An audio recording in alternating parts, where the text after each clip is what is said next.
Story of an Unsung Hero Chapter 1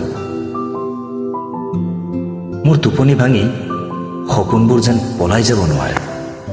তাৰ বাবে আজীৱন পহৰা দি দি তেওঁ নিজে এতিয়া নিদ্ৰাহীনতাৰ ক্ৰনিক পেচেণ্ট তেওঁ ৰাতিপুৱা মোৰ হাতত টকা কেইটামান গুজি দি কয় আজি বৰ ৰ'দ চিটি বাছত কষ্ট পাবি অটো এখনতেই আহিবি অথচ সন্ধ্যা পৰত তেওঁ ঘৰলৈ ঘূৰি আহোঁতে তোৰ ঘামে ধুনীয়া চোলা তোৰ ক্লান্ত শৰীৰ দেখি মই যেতিয়া সোধো মোক অটোত আহিবলৈ দি তুমি নিজেই খোজকাঢ়ি আহিলা চাগে ন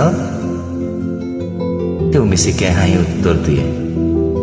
চুগাৰটো অলপ বাঢ়িছে সেই বুলি তই এতিয়া চিন্তা কৰি নাথাকিবি মাইল এলিভেশ্যন গতিকে পদযাত্ৰা নহয় থেৰাপি এয়া গৰু আচৰিত যন্ত্ৰণাক লুকুৱাব জনা পাকৈত অভিনেতা এজন তেওঁ বাৰু কেতিয়াৰ পৰা হ'ল এয়া চাওঁ কথাই কথাই তেওঁৰ পৰিচয় দিবলৈ পাহৰিছোচোন মই এই অভিনেতাজন মোৰ দেউতা my father N unsung hero চতুৰ্থ বৰ্গৰ কৰ্মচাৰী তেওঁ আদ্যবন্ত সমাজখনৰ দৃষ্টিত তেওঁলোকৰ সম ষ্টেণ্ডাৰ্ড মেইনটেইন কৰিব নোৱাৰা তেওঁ এজন নাকাম্মা অলপো ড্ৰেছ চেন্স নথকা এজন অৰ্ডিনাৰী ইণ্ডিভিজুৱেল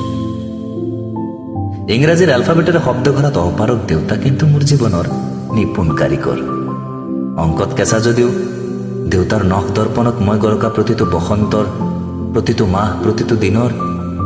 নিখুঁত হিচাপ দেউতাই মৌন হৈ বহি থাকিলে মই তেওঁ নেদেখাকৈ ক্লান্ত তেওঁৰ মুখখন চাওঁ আৰু ভাবোঁ অফিচৰ লাঞ্চ টাইমত সচৰাচৰ দুপৰীয়া তেওঁ বা কি খায় বা নাখায়েই নেকি অকলশৰে থকা সময়ত তেওঁ বাৰু তেওঁৰ দেউতাকক মনত পেলাই ভীষণভাৱে অশান্ত হৈ পৰে নেকি তেওঁ আমি নেদেখাকৈ লুকাই নিজৰ দেউতাকক পুনৰ লগ পাবলৈ ব্যাকুল হৈ কান্দে নেকি ঘূৰি আহোঁতে মাৰ্কেটত চোলা বা দামী জোতা দেখিলে তেওঁৰ সেইবোৰ এবাৰ পিন্ধি চাবলৈ মন নাযায় নেকি যায় চাগে কিয়নো নাযাব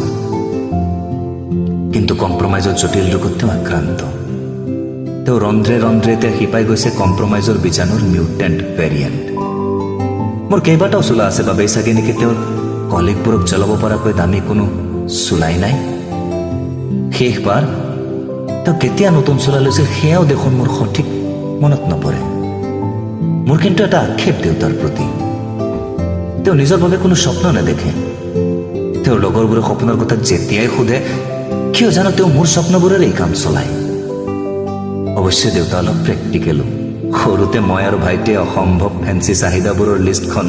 যেতিয়া তেওঁৰ আগত মেলি ধৰি ঠে পাতো তেওঁ কয় ঐ বুৰ্বখা বেলেগক দেখি যাই পে লাভ নাই আমাৰ দৰে লোৱাৰ মিডিল ক্লাছবোৰৰ সপোন দেখাৰো এটা নিৰ্দিষ্ট সীমা থাকিব লাগে অৱশ্যে ঠিকেইতো ভৌমিকদাৰ গেলামালৰ দোকানত হাঁহি বেছি যিজন ব্যক্তিয়ে চাউল কিনিবলগীয়া হয় তেওঁতকৈ বেছি কোনে শুনিছে জীৱনৰ কটু বক্তব্যবোৰ মই অৱশ্যে আজিকালি নিজৰ মাজত তেওঁৰ উপস্থিতি অনুভৱ কৰিবলৈ লৈছো ময়ো চাগে লাহে লাহে তেওঁ হ'বলৈ ধৰিছো আফটাৰ অল মইতো তেওঁৰে পুতেক কিন্তু মই আজিকালি প্ৰায় ভয় খাওঁ